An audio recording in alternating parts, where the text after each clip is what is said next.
वो साथी जो मुझे अपना भाई कहते थे, वो साथी जो मुझे अपना साथी कहते थे, जब मेरा समय खराब हुआ, मेरा वक्त खराब आया, तो सबसे पहले उन्होंने ये कहा था कि ताहिर हुसैन को गिरफ्तार करो, जेल में डालो और डबल सजा दो।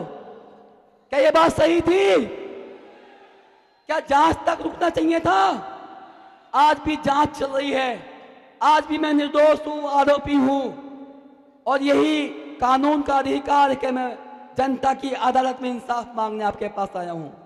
बहरहाल ये सब आपको देखना है कि जब लॉकडाउन था, कोरोना था, बहुत सारे लोग जो दुनिया से चले गए, बहुत सारे लोग, हजारों नौजवान जो जेल में बंद किए गए, लेकिन ये ताहिर हुसैन सबके लिए फिक्र करता था, सबके लिए दुआ करता था और खुदा का शुक्र भी अदा करता था कि जहां इतना बड़ा नुकसान, इतनी जानें चली गई, ताहिर तू भले ही जेल की ऊंची ऊंची दीवारों के पीछे है, भले ही तू मोटी मोटी सलाखों के पीछे है, भले ही तेरे बच्चे तुझसे दूर हैं, भले ही तूने अपनी बीवी का चेहरा नहीं देखा, भले ही तूने अपने बूढ़े माँ बाप को नहीं देखा, भले ही तेरे नौजवान जो मुस्तफात के वास से तुझसे दूर हैं, लेकिन दिल्ली और देश के अंदर हजारों करोड़ों वो लोग थे जो ईमान वाले थे, ला इलाहा इल्लल्लाह वाले थे, जिन्होंने दुआएं दी इस मुस्तफात के लिए मुझे, और आपके सामने आज जिन्ना सलामत आपके सामने हूं। दोस्तों, दर्द की बहुत लंबी दास्तां है, एक एक दिन बरसों सा लगता जेल की चार दीवारी में, नाम तलक तुम भूल गए मेरा, क्या खता थी यारी में, अंधेरों में दिन है गुजरे, हाल कहूं क्या रातों के, तकलीफें मुझ पर क्या गुजरी, बयां करूं क्या शब्दों में, खामोशी के उस मंजर में कुछ शब्द चुनिंदा रखते थे, तुमसे मिलने की खातिर हम खुद को जिंदा रखते थे। दोस्त, और सबसे बड़ी बात, आप इतनी भारी तादाद में सामने बैठे मेरे नौजवान साथी, सबसे पहले मैं आपका इस्तकबाल करता हूं। मैं आज भले ही आपके बीच अपनी बात रखने आया हूं, लेकिन अभी भी मैं जेल में ही मौजूद हूं, क्योंकि मैं कस्टडी पैरोल पे आपके पास आया हूं। आप देख रहे हैं मेरे साथ हमारे दिल्ली पुलिस के जवान खड़े हैं, ये इनकी ड्यूटी है कि इनको मेरे साथ मेरा हाथ पकड़ कर रहना है। ये आप समझ लेना कि मुस्तफाबाद का चुनाव इस बार ऐसा चुनाव है जो इससे पहले कभी आपने नहीं देखा, लेकिन देश ने ऐसे बहुत सारे चुनाव देखे हैं जहां इस तरह के हालात पैदा हुए हैं। आप सुन पा रहे हैं मेरी बात?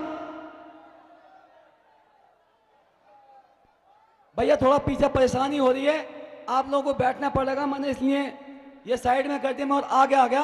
पीछे वालों को थोड़ा, आगे वाले थोड़ा बैलेंस बना दें भैया। दोस्तों,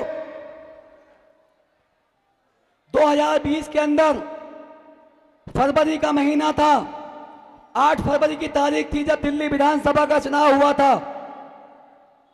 उस चुनाव से पहले 2015 का सन था जब भी दिल्ली विधानसभा का चुनाव हुआ था।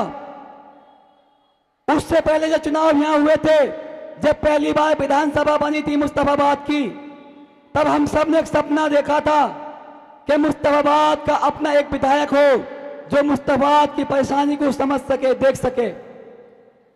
बहरहाल हमें एक मौका मिला, कांग्रेस पार्टी ने उस वक्त हसन भाई को विधायक का टिकट देकर चुनाव जीतने के लिए भेजा और मुस्तफाबाद ने अपनी जिम्मेदारी निभाई, हसन भाई को चुनाव जिताया। उसके बाद जब 2015 का चुनाव आया, तब भी मुस्तफाबाद ने यह हक समझ के कि हसन को दोबारा मौका मिलना चाहिए, जनता ने उन्हें वोट दिया, लेकिन उस वक्त आम आदमी पार्टी ने वोट काटने का काम किया था, वोट काटने का काम, और बीजेपी जीत गई थी। लेकिन जब 2020 का चुनाव आया तो उस वक्त इसी मुस्तफाबाद की जनता ने हाजी यूनुस को चुनाव जिताया, ये कहकर कि हाजी यूनुस साहब तीसरे मुकाम पे थे, हक छूट गया था, इनका हक बनता है, इनको चुनाव जिताना है। लेकिन अफसोस 2020 का चुनाव भी जिताया, दिल्ली की सरकार भी बनी, लेकिन उस सरकार ने इस क्षेत्र के अंदर कोई काम नहीं करा। आज 5 साल के बाद मुझे आपके बीच आने का मौका मिला, लेकिन जब मैं यहाँ घूम रहा हूँ, गलियों में दौड़ लगा रहा हूँ, सड़कें देख रहा हूँ, नालियां देख रहा हूँ, जगह जगह गंदगी के ढेर हैं। माशाल्लाह हमारे भाइयों ने इतने शानदार अच्छे मकान तो बना लिए, लेकिन सरकार ने कोई भी विकास का काम यहाँ नहीं किया। वो बात करते हैं शिक्षा के मॉडल की। मैं दिल्ली की जनता से कहना चाहता हूं कि शिक्षा का मॉडल देखना है तो मुस्तफाबाद में देखो किस तरह के यहाँ के बच्चे टीन के स्कूल में पढ़ते हैं, 4-4 शिफ्ट में यहाँ के बच्चे पढ़ते हैं। अगर आप हेल्थ की बात करते हो तो मुस्तफाबाद में आके देखो यहाँ क्या सुविधा है। अरे यहाँ तो किसी माँ बहन की पेंशन का भी इंतजाम नहीं है। ये बात आप सब जानते हैं। आज 2025 में हम आ चुके हैं दोस्तों। 2025 का चुनाव है, विधानसभा चुनाव, और दिल्ली का विधानसभा इस बार 3 लोगों के बीच में चुनाव हो रहा है। 3 लोगों के बीच में अगर 2 सीट हम छोड़ दें, ओखला और मुस्तफाबाद, तो 68 सीटों पे जो प्रत्याशी हैं, या तो आपसे केजरीवाल के नाम पे वोट मांगते हैं, या आपसे मोदी के नाम पे वोट मांगते हैं, या राहुल बाबा के नाम पे वोट मांगते हैं। कोई प्रत्याशी अपने नाम पे वोट नहीं मांगता दोस्तों। मुस्तफाबाद और ओखला ऐसा चुनाव है जो जनता का चुनाव है, प्रत्याशी का चुनाव है। सड़क से संसद तक आपकी आवाज उठाने वाले मर्द मुजाहिद असदुद्दीन ओवैसी साहब का चुनाव है। फैसला आपको तय करना है कि जो आपके भाई खान हैं या अली हैं, आप उनको मजबूत करके केजरीवाल को मजबूत करते हैं, या मुस्तफाबाद का भविष्य सुधारने के लिए हिंदुस्तान के अंदर जो जुल्मियत हो रही है, जो मजलूम पिस रहे हैं, जो नाजायज लोग जेलों में बंद हैं, नफरत के शिकार हो रहे हैं, उनकी आवाज उठाने वाले भाई असदुद्दीन साहब के हाथ मजबूत करने हैं दोस्तों। मैं तो आपका अपना हूं, 30 साल से आपके बीच में हूं, मुझे कुछ कहने की जरूरत नहीं है। मुझे आप वोट दोगे तब भी मैं आपके लिए लड़ूंगा, नहीं दोगे तब भी मैं आपके लिए लड़ूंगा दोस्तों। वोट आपकी है, फैसला भी आपका है, मगर इंसाफ मेरी किस्मत का है। एक वो अदालत है जो देश की अदालत है, जहां पर मैं, मेरे बीवी बच्चे, मेरा परिवार कानून की अदालत में इंसाफ की लड़ाई लड़ रहे हैं।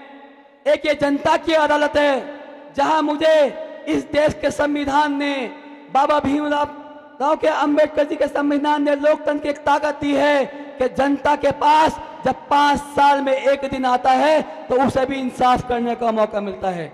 ये जनता की अदालत, आपका वोट, मैं आपसे इंसाफ मांगने आया हूं। मैं आपसे वादे नहीं करता, क्योंकि वादे कोई पूरे नहीं करता। मैंने काम करके दिखाया था, मैं आगे भी काम करके दिखाऊंगा दोस्तों। हालात ये हैं कि कब्जे में है जिनके हुकूमत और जमाने वाले हैं। कब्जे में है जिनके हुकूमत और जमाने वाले हैं। ठहराते गद्दार हमें, हम जान लुटाने वाले हैं। हम हैं हमीदी कौम के वारिश, शाहिद है तारीख मेरी, जंग में हमने दी है शहादत, सर को कटाने वाले हैं। जो लोग आज हमसे ये सबूत मांग रहे हैं वफादारी का, अरे पहले खुद तो तय कर लो। पहले ये बताओ कि वफादार कौन है, फिर वक्त खुद बताएगा गद्दार कौन है। दोस्तों, चुनाव के बाद जो हुआ सबको मालूम है। मीडिया में सिर्फ मेरा नाम चला था, वो नाम था आम आदमी पार्टी का पार्षद ताहिर हुसैन। जैसे ही मेरे नाम मीडिया में चला, सबसे पहले वही मेरे साथी जिनके लिए मैंने 5 साल इस मुस्तफाबाद में काम किया, उनकी पार्टी को मजबूत किया, उनके निशान को घर घर तक पहुंचाया, और मुस्तफाबाद में सबसे पहली जीत भी उनकी झोली में डाली थी आप लोगों ने दोस्तों।